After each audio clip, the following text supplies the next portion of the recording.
and they found quite a bit there at that price. And like well, they mined at 10 to flats from like 1830 to 1867, so the mining was pretty intense. And in 1895, testing of the deposits occurred again, but no mining was done at that point.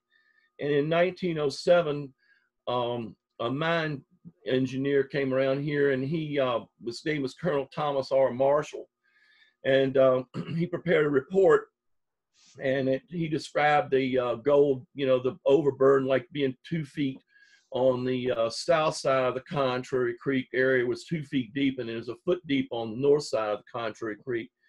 And he described it as bright, shiny, free gold. And I can tell you that's the absolute truth. It's beautiful stuff because I've mined some of it, and it's pretty nice. There's not a lot. You have to keep your day job if you want to, keep paying there, but it's nice. Then later on, the Walton Mine was also located on Contrary Creek, was one of the richest deposits in Central Virginia. In 1836, the ore was tested, and the 3 samples that are notable, one was valued at $118.40 a ton, and another one was tested, and it was $408.20 per ton in those days. That's a lot of gold. And one more was tested. One ore sample was tested that showed specks of gold in it the size of a head of a pin. And that particular sample yielded, is assayed at being worth $2,673.80 a ton, which was astonishing compared to what everything else was. That compared to some really good mines of the West, out West and Alaska. The mine consisted mostly of, it was plaster, both plaster and hard rock mining was going on there. And what happened was described by Benjamin Silliman in 1836, and he was a geologist and one of the fathers of mineralogy and geology in the United States. He was, I think he was a Yale University professor. And he described it and as first noticing that there were embankments that were there that were of ancient deposition. And he determined more or less that the Indians, Native Americans, have been mining there, and that they had been extracting gold by breaking the quartz up that was in the vein. And they had a lot of people who were coming around here looking at things, and it was pretty impressive. The Walton Mine consisted of 2 shafts. One was 70 feet deep, and I've heard things about it. I'm not sure, but of course all of it's gone now, but that there was a quartz chimney there. That's where all the gold was concentrated. That's why it was so heavily concentrated, because there was chimney. And it was one shaft 70 feet deep, one was 40 feet deep, and they were 105 feet apart. And so they mined it from both directions, apparently. And the vein they talked about, that Silliman talked about, was actually outcropped on the surface of the ground, and it ran along a distance, and was visible. So all you do is just go dig it up. It was pretty wild. There was limited gold mining activity around here up until about the 1920s, late 1920s. I guess most of the stuff was going. And there was one mine that was important, and that was down near Pendleton, Virginia, and that was called the Slate Hill, not Slate Hill, but I lost my mind here. It's the one I wrote the book on, I can't remember. Sorry. Okay. In 1834, there were a lot of other things going on besides gold mining. 1834, iron was being mined here at 2 locations. One was where it was furnace at the Rough and Ready Iron Furnace. That was a stone blast furnace fired by charcoal. And it didn't stay in business quite as long as the one that was at the Victorian Furnace, which was down on Contrary Creek. Actually was part of what now is the sulfur mine property, and they were furnacing ore as late as the Civil War. And they actually supplied Tredegar Iron Works in Richmond with iron, which they used to build, to cast railroad rails, plates of iron for the Virginia, the Confederate States, Virginia ironclad, and they also were casting Confederate ordnance of various types down there. So they had a good link with with the Confederacy in the Civil War, which is pretty interesting, I think.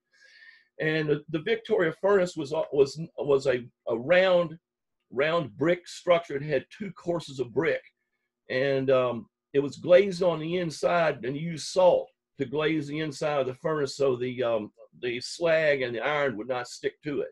And once they fired these furnaces up, they ran them continuously day and night until, you know, it got to the point that they either ran out of ore or, you know, something stopped them. But they ran continuously because it took a long time to get them started.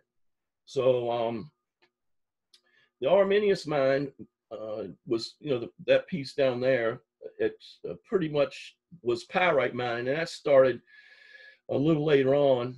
And they were mining a lot of pyrite, and production, this production began in 1834, and Louisa and Prince William counties were producing 50% of the national total of pyrite. And it was used to create sulfuric acid. They smelted it, and they extracted the sulfur, and they made sulfuric acid from it. So they used that to make explosives and a whole bunch of other processes, fertilizer and stuff like that. And the interesting part was, it was so important that during the First World War, soldiers were stationed at these mines here in Louisa County as security because they were worried about saboteurs. And the Arminius mine itself, the deepest shaft was 1,250 feet.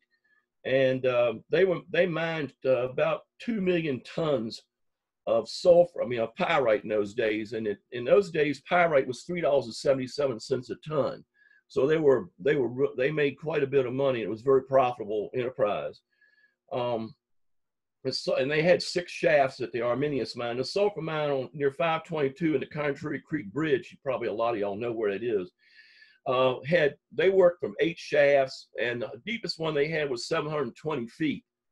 And they were producing 7,000 tons a month. And the final production numbers are kind of sketchy on that. They say there were 1 million+ tons there. And it was sold in August of 1919. Things were beginning to trend downward for the pyrite industry. And at that point, it was only producing 100 tons a day instead of 500. And they were pumping 100 gallons of water out of a minute to keep it from flooding. So it really had a lot of water coming into it.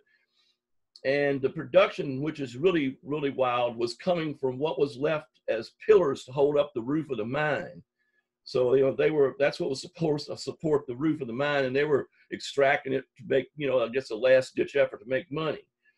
And more or less, you know, the information suggests or proves that the sulfur mine was worked out before the other mines closed in the crash of 1921, where they all closed sometime a little before August.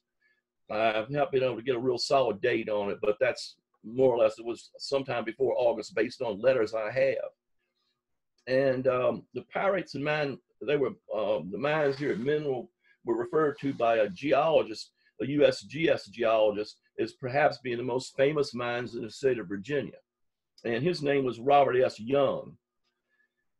So the pyrite mines were, you know, pretty, there's a lot of information, you know, you could go on forever just on that topic. But we get to the Ollie Cooper now. And the Ollie Cooper mine originally was opened like in 1882. And it was a gold mine. There was also placer works there too, because you can go there and see where the dumps are near the creek where they processed it. But they also had a shaft there, and they were hitting gold, and it was they said there was a lot of silver and unusually high silver content running with the gold. And later on, then it turned into a lead zinc mine, and like in the 1916 and on up there at that time. And they had the Virginia Lead and Zinc Corporation, called Valzinco, had it, and they eventually put a 50-ton per day gravity concentrator in there, and they could not process about 40 tons a day because it's what they call a complex ore. It had a lot of quartz in it. It had sphalerite, galena, all kinds of stuff in it. It was a lot of stuff mixed up in it, pyrite as well. So that complex ore made it a little harder for them to run it. But later on, they closed the mine down as far as producing anything out of the shaft, and they were bringing ore in from Spotsylvania County.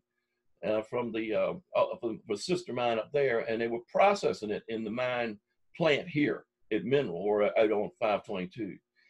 And they did a lot. There are two different types of ore there. People say the ore is the same, but the ore from Spotsylvania has a larger granule size. The grains in it are bigger. The ore from Valcooper, I found an old dump over in the bushes, and it had very fine grain ore in it. It was very different looking altogether than the stuff from Spotsylvania.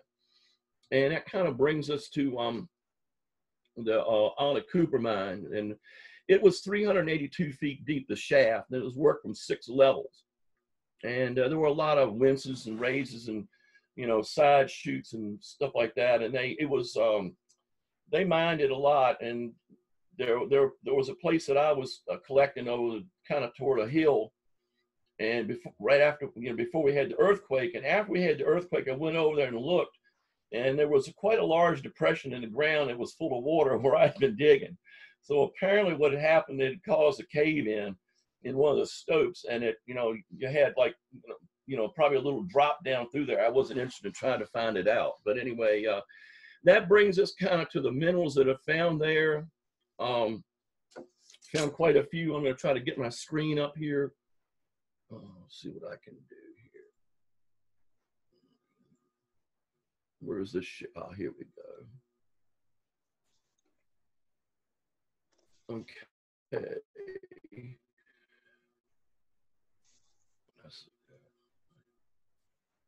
Okay, this is a photograph of anglesite that was found. There were a lot of things. There's some linerite in the right-hand side of it. This is all taken under 60 power digital microscope, wide field, 60 power. And there are a couple pictures of it, and they're similar. This is a broken type. It's kind of fuzzy looking there, but it's, you know, I can't make it much bigger than it is, but you know, if I had greater magnification, it would be really, really good. This is some cerussite crystals, and there's some linerite behind it or inside of it. It's kind of strange looking stuff. They're really, really strange looking crystals. I like them. They're very attractive. Here's some cerussite showing the terminations on the end of it, a little closer than the other ones. That's a little close up of the same slide. And this is a similar one. This is showing a little more linerite around, and the left-hand side are some, you know, scattered crystals in the front. And the linerite's pretty interesting there. This is a picture of just some of the ore that's got galena, and there's pyrite in the front of it. You can see that. You don't find very much of it mixed around over there. I found several very large chunks of white quartz bearing galena cubes in it. It's really, really, really showy stuff. I really like the galena. It's pretty cool looking. This is a close-up of the galena. Then it was in the other slide. It gives you an idea what it looks like. It's pretty shiny up here. Then there's some hemimorphite clusters. I've got quite a few of these, so I won't dwell on one of them too long. I forgot about the 3-second delay, excuse me. We'll go along to another one. There's another shot of the hemimorphite crystals, and their rocks are just covered with the white hemimorphite crystals. Just really pretty stuff. I just wish it was a lot bigger. I wouldn't need a microscope, but anyway. There's another picture of it. I mean, there were just so many, I just, you know, I had to keep getting them. And this is a little bit different. They're like a lot of them around. I'm trying to get the timing right, so please bear with me a second on this. Okay, there's another one. You see down the terminations down the bottom, you can see that on the bottom there's some larger blades on the bottom of this one, which is kind of nice. And there's some more hemimorphite.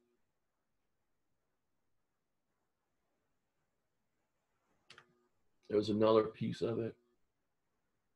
It's the flat form of it.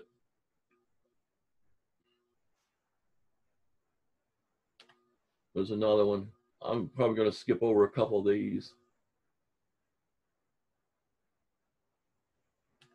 That's more of it. I'll skip that one. There's a little spray of it. That's a hemimorphite there, which is kind of interesting. You can see the terminations on that. And the funny thing was, this one had sort of a blue cast. I don't know if you can see it or not. Sort of a blue-green cast.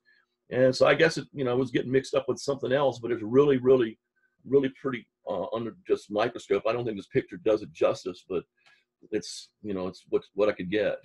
There's a different type of hemimorphite, which has got, you can see the crystals a little more clearly on this one.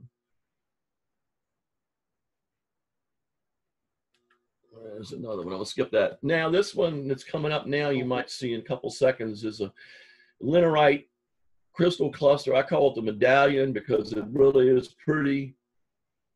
And I think that's serpyrite that's around it, that fuzzy green, blue-green material or mineral. It's really pretty.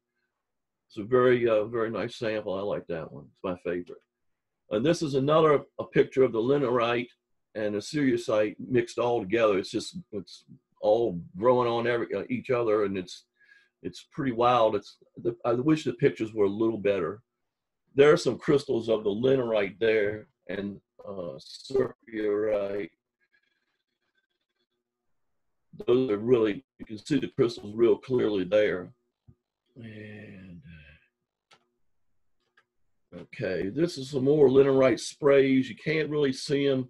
I wish this was better, but you can see the projections of the crystals sort of as they radiate outward.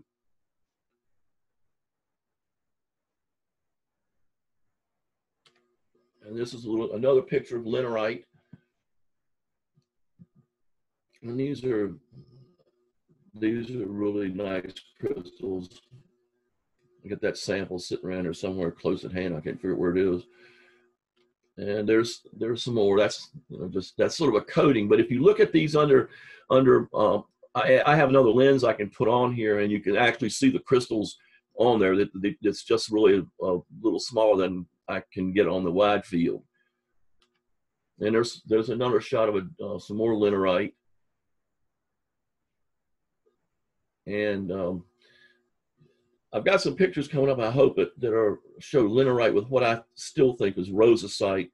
We did a SEM on a sample that looked just like, there's a better picture of it there, looked like rosacite. It was inconclusive, and didn't have enough for X-ray analysis, so that's where that all ended up. And there's some more crystals of linerite.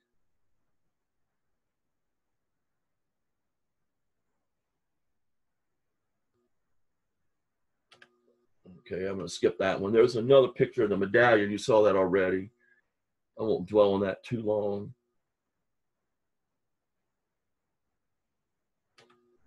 And there's some more linerite.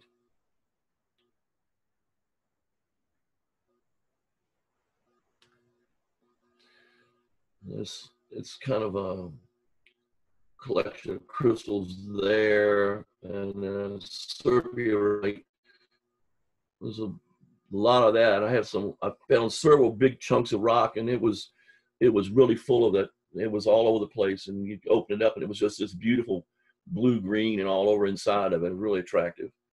And there's some more. You can see some crystals. I don't know when you can see my little thing up. There's some crystals sticking out down there, radiating from the central part of it, sort of in the lower third or so of the screen in the middle. They're kind of nice. And that's just another coating of the linerite on the there's lead hillite, but it's unconfirmed, and they're kind of like they look like almost little octagon clear flat crystals. And I think some of that on the middle of it, those crystals there in the middle, could be lead hillite, but I'm not sure. Never had it tested, but it sure looks a lot like it. And there's some pyromorphite, close up of the pyromorphite, and the green mossy looking stuff between the pyrite crystals. That's Wulfenite. It's real small. It's a pretty green. It looks like leaves, when you look at it under better magnification. And it's pretty cool. Okay, this is pyromorphite. which is, and then you've got some of the bright red orange vanadinite in it. And there's sometimes you can see it. Dr. Kearns talked about it was like trending from one to the other. You know, you had it was pretty interesting because you had it, and there is also perfect. I found some textbook crystals of vanadinite, and they were just a beautiful fiery red, but they're, like I said, they're not real big. I only have 3 samples that I ever found of that, but they were really, really, really perfect crystals. And there's some more of it trending. And let's see. Okay, these are some more. You can see the color change on the pyromorphite crystals. You can see it where it's changing. I just took a close up of that trending area and to see what was going on with it. But it's this one. I think I had a different lens on it, and that's why it's a little fuzzy on the outside, because the focal length is like really, you know, cuts down on the width of the field. All right, there's a picture of the pyromorphite again, and you can see the Wulfenite all down in the bottom on the right-hand half of the screen. It's all down at the bottom of it. And when I first found that, I was like going, I didn't know what it was, because, you know, I'd never seen it before. And it also occurs, Wulfenite also occurs in like little black spheres. That was what I first found. And then later on, I found these crystals of it. But the black spheres were the first things that we had to analyze, and that was the first discovery of the Wulfenite. But it was, I mean, you know, looking at you wouldn't have any idea what it was, you know, unless you were an expert.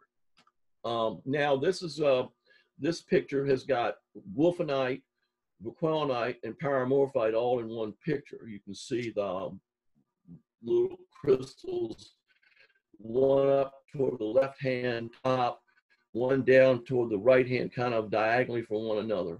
And I found nuggets of pure pyromorphite, and they were just filled with Wulfenite, tiny micro Wulfenite crystals all up inside of it. They were really, under the microscope, they were just beautiful, and all the crystals, of course, were perfect, just beautiful little crystals. And there you go. There's your line again. It's changing. Kind of an interesting picture there. It's changing from one to the other. Okay, this is a crystal of pyrophyllite.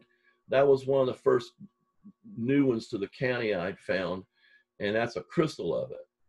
And that was analyzed by the Department of Mines, Minerals, and Energy, and that was in the first publication that I did, and it was pretty interesting. So there's a little back off of it. You can see a lot better there. But I only have like 3 or 4 of those. There weren't very many of them that crystallized that way. And there's some more of the linerite and serpyrite crystals. Oh, and there up in the right-hand corner, that's what I still think might be rosacite. You see the little blue spherical crystals up there on the right-hand side, top right-hand. I still think that those probably are rosacite crystals. But they are really, really small, and I haven't made any attempt to have any of them analyzed, and I didn't find them until after, you know, we had published everything, and it was all the dust settled on that. And there's a little back off. Yeah. I was going to ask real quick. Do you know? Did Lance Kearns or did anyone at the DMME have any suggestions for what that could have been? I have the SEM printout, but it suggested rosacite, but it more or less said inconclusive. I have the printout and the analysis here of those, but I don't have it of any of the ones on this slide. The one you just saw that had the spheres on it, the little blue ones. But I've collected rosacite out west, and the crystals are much larger out west. And I mean, you know, when you get rosacite, you know that's what it is. Of course, it can be a light green, kind of like a malachite too.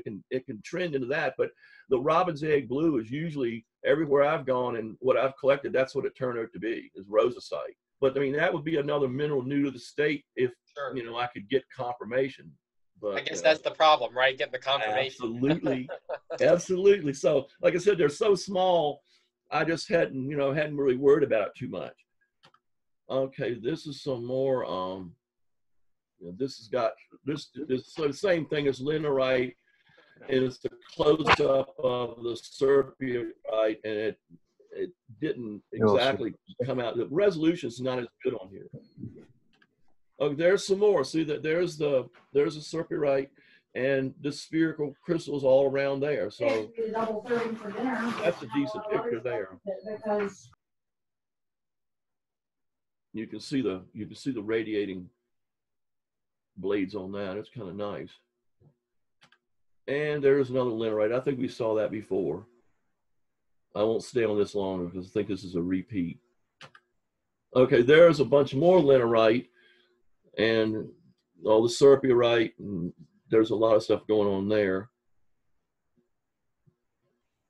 And now the linerite that I find up here can be a coating, but it's a thick coating. But if you look at it right, you can see the crystals actually are there. You can see the flat radiating crystals that are all over the place. It's just, you know, it's just a sheet of blue, but you can see definitely the shapes of the blades of it. There's another picture of the linerite.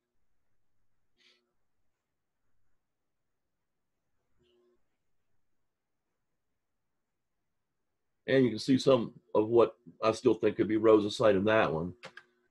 And there's another one that's got some interesting, you see it's all mixed together. There's linerite, serpentine, and whatever that is, rosacite possibly, all right together.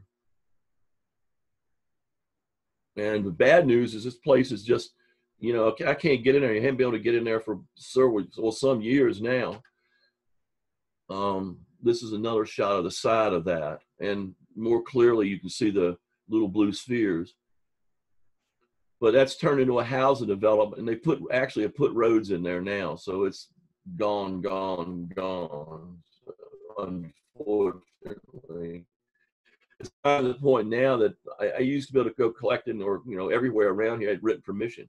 Now I don't have anywhere to go anymore. It's been bought up, houses built, changed hands. It's like everything's just upside down around here as far as, you know, the mines. I never thought people would build houses around old mines, but they did. And there's another picture of the serpentine crystals and a little linerite in the bottom down there.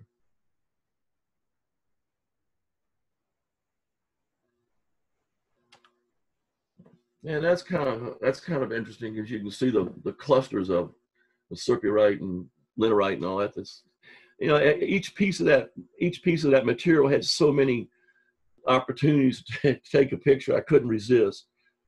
So that's kind of interesting because you had it all growing together. It's all right together again. It's really that's an attractive photograph, I think.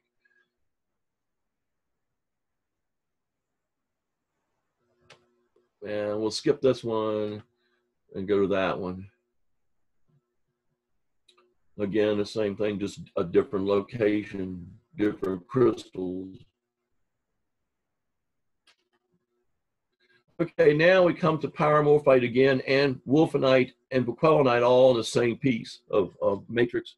You see all the Wulfenite in the foreground, there's some in there. Up top on the left-hand side is Victorianite. And these were fairly large crystals. The crystals ranged from micros all the way up to stuff, you know, you can see with no problem. But I think the ends of the crystals, the way they start to grow tiny, small ones on the edge of it's kind of interesting. And this is something we had analyzed and we don't know what it is. I have the X-ray, I have the SEM printed on it. It's unknown, question mark. Don't know what it is. So, don't know, it didn't match anything. I think Lance said it could be a combination of a whole bunch of different things and maybe not just a new, a mineral, but a mishmash maybe, I don't know. And this is another unknown one. There are quite a bit of these crusts around on the rock surfaces there. Had it analyzed and there we go again. It's unfortunate. Okay. Okay, now these were, I have a SEM photograph of these. These are unidentified blue cubic crystals, and it didn't turn up any match. So there were spheres there as well, but there were cubic shaped crystals, and I don't know what they are. So I mean, there's still weird stuff there. You know, nobody knows what it is. And here's some more of that same piece. You see how it looks like cauliflower almost, which I thought it was kind of an interesting way to, you know, describe it. It looks like blue cauliflower. Hey, Michael, has there been any malachite listed at the locality? Oh yes, yes. Okay. Yeah, I got malachites there. There's 32 minerals listed from there now. I think there were 11 or 12 when I started. So you've basically been the main person to go through all that. Well, I don't, yeah, as far as I know. I mean, you know, I don't think anybody else went there particularly to the, you know, I mean, I was going there for like 5 years. And I mean, I was not just picking up stuff on top of the ground. Actually, I was excavating a little bit. All right, this is orange vanadinite, and these are cavernous crystals. If you can see them, I don't think. If you look in the very center of the picture and go to your left just slightly, you'll see a cavernous vanadinite crystal there. You can see it kind of, and I don't know whether you can see my spyglass or not. But there's some more some people I think call them hopper crystals probably, but these are weird shaped little crystals that were there. They're vanadinite and wulfenite. You can see, and there's matramite. The black stuff over here is matramite. This black area up at the top and the bottom, it's kind of black, shiny looking stuff. That's matramite. That was the other new mineral to the state.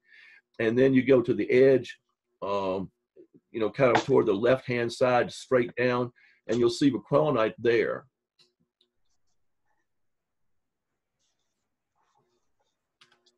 Okay, now you can see the cavernous or crystals in the middle of it, the vanadinite, and that's what they said, that it's trending from pyromorphite to vanadinite, but there's, you know, there's several of them in there. There were a lot of those around. And the weird thing is, talking about these hollow crystals, there were some orange diamond-shaped crystals that looked like they were just hollow like these, but they were orange and diamond-shaped, and we didn't figure what they were. I was kind of hoping that they were going to turn out to be crocite, but they weren't. You know, we didn't get them analyzed for some reason. I guess it fell through the cracks. But they looked like they had just started to form and just stopped, didn't have enough, you know, to solidify the entire thing. And let's see, that's a close-up. There's another crystal there at the bottom. This is a close-up of it, but it didn't turn out very well. The vanadinite, again, there's a lot of it on there. And there's another trend line. Yes, there on the right-hand side.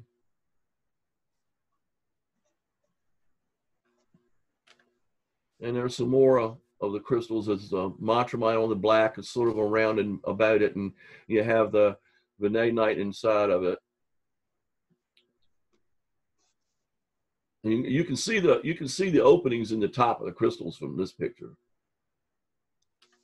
That's the only sample of wulfenite we have. It's only one. I never found any more. That was a singular specimen. And it was surprised that there was only one. What's the matrix sort of there? Figured it out right. Huh? What kind of rock is the matrix? The matrix? Uh-huh. I'm looking for this. I'm not positive. I have to get the sample out to look at it. I don't know right offhand. Okay, no problem. Too close. All right.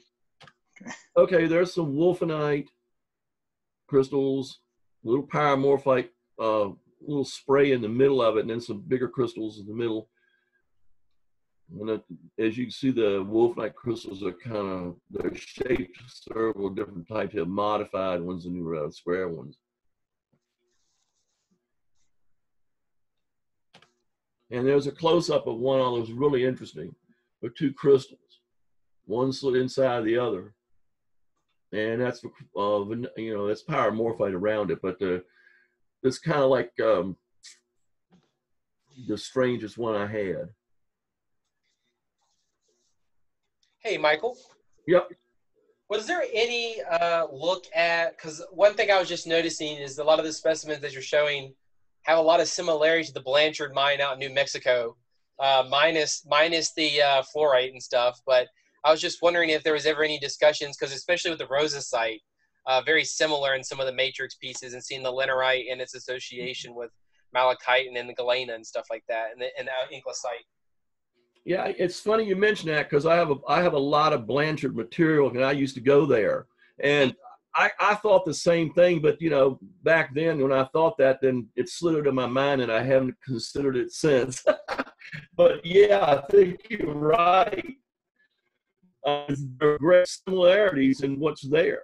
But you know, of course, again, you've got the concentration is far greater, you know, for the minerals there in New Mexico than it is here. So that's the bad thing. But there's another picture of it just to show you it's like it is actually two crystals. All right, there's another picture of it. You see, you can, but here the pyromorphite on the left side is kind of interesting the way it spreads out and makes starts to grow individual crystals off the main one. But it really, the Wulfenite is really strange there, a lot of different shapes of it. And there's another crystal. You see how square the blade is on that.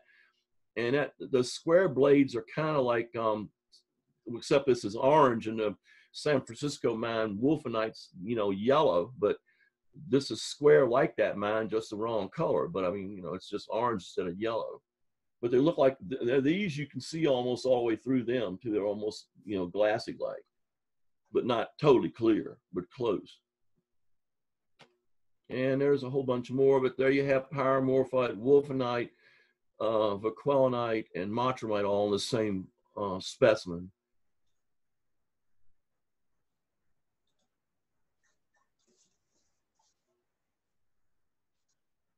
How am I doing on time? You're doing well. If you want to take questions or do anything like that. Okay.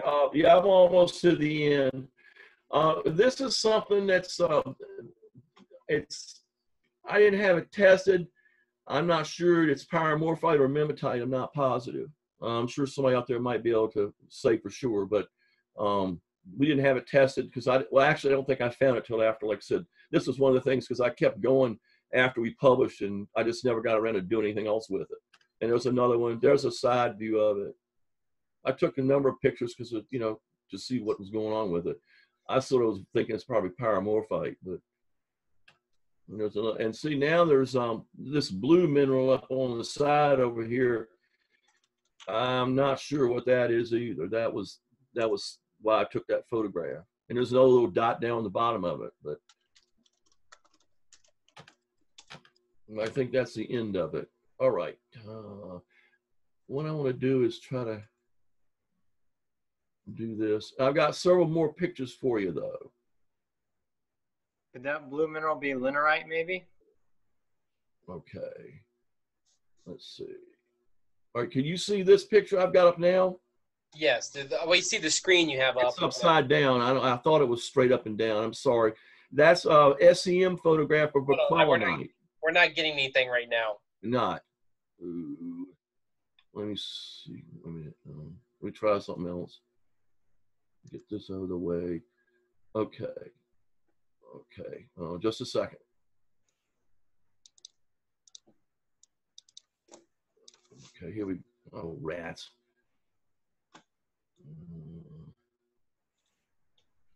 Are you getting that?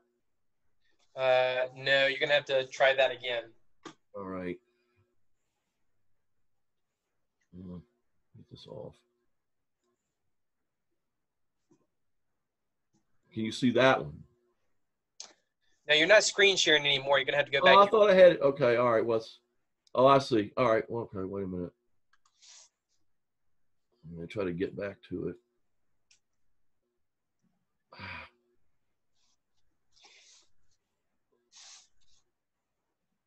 Right, there you go. Okay, let me try to get. We're seeing your screen, so you may have to click on that, or are you pulling up a paper or something? It's a scan. I'm trying to get this to do what I want it to. I don't know. It's a SEM photograph of the Matramite, but I can't get it to cooperate. Well, there you go. I mean, we can see it's just a little smaller. All right, wait a minute. Yeah, I don't think there's a lot I can do with it. We can still see it. It's just a little Okay. small. Yeah, I can't make it any bigger. I don't know. It's not in the program. Okay, we'll try something else now. Every time I go to another thing, it tells me I quit sharing. Okay, are you getting that? No, we're not getting that yet. You're gonna have to go back. You went off screen share. If it doesn't work, that's okay. I mean, if there's. Are you getting it now? Yes.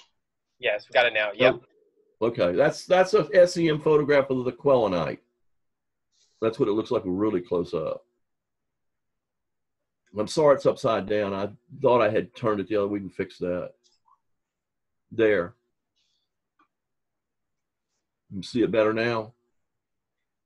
Yeah, was this in the Mineral News? Yes, this is one of the photographs or the set of photographs out of the Mineral News.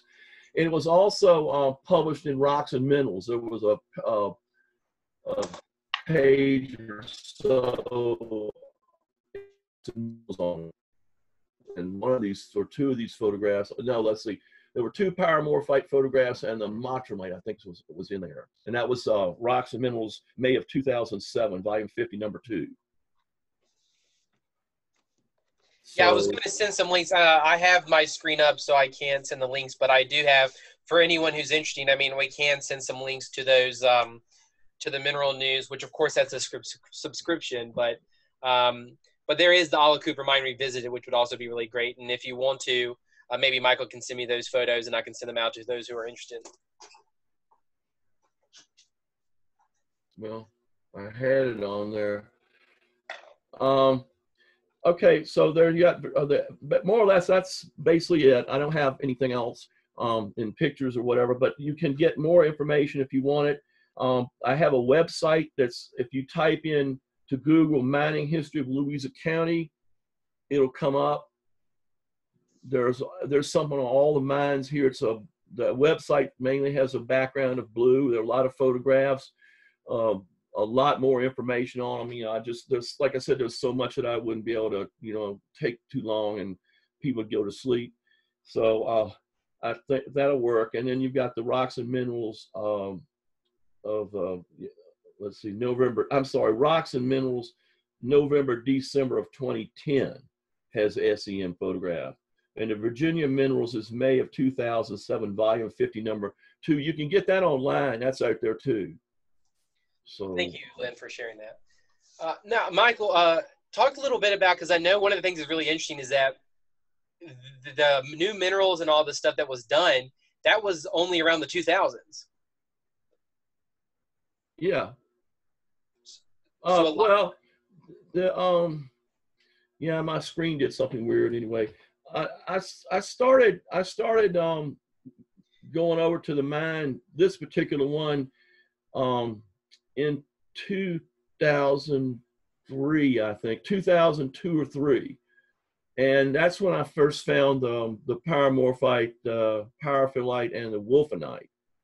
And that's when I first started, and I kept going over there for like, gee, I don't know, let's see, 7 or 8 years, I guess. Yeah, 7 or 8 years, because I haven't been over there for a while, and you know, it's been bought and sold and bought and sold, and it changes owners so fast you have a hard time figuring out who to talk to. So, and I was like, you know, it got to the point that, you know, that it was harder to find stuff, and you know, I wasn't finding any new stuff, and so I kind of just, and then I had some other stuff that was of interest. But the other thing too is the Arminius mine just got closed up. I went over there, I think I told you, but they had put a gate up and a shiny chain, and it was papered with postage signs and everything else. And that was where I had found a lot of nice Guyanite crystals. There were a lot of those over there. And I finally figured out how to clean them. I don't know if people know how to clean them or not, but you can take wink from, like, you go to Walmart and buy wink, which is some kind of I don't know, it's a clean stuff with it, but it's got hydrofluoric acid in it, and it's very weak, but what it does, it breaks down the quartz crystals that are inside of the guyonite crystals, because while they were forming, they're actually being ripped apart. And the quartz is like up inside of them, and so you can get that, and that breaks the bond between the quartz and the guyonite down, and you can kind of just pick it out, or you can take a toothbrush and it falls out. So it does do a good job, and it does not damage the guyonite. I've looked at it in a microscope before and after and never seen any damage to it. So I've been cleaning guyonite crystals, and I mean, it was really surprising because there were crystals within crystals, so out there. And I found about 3 years ago, I'd been looking for garnets, because I always knew there should be big garnets at Arminius, but hadn't found any. And I'd been going after for 20 some years and hadn't found any big garnets, because they used to talk about the garnets down at the sulfur mine, the size of a golf ball. And so one day I went down there, and they had bulldozed the dumps. They basically, the people who owned it destroyed it.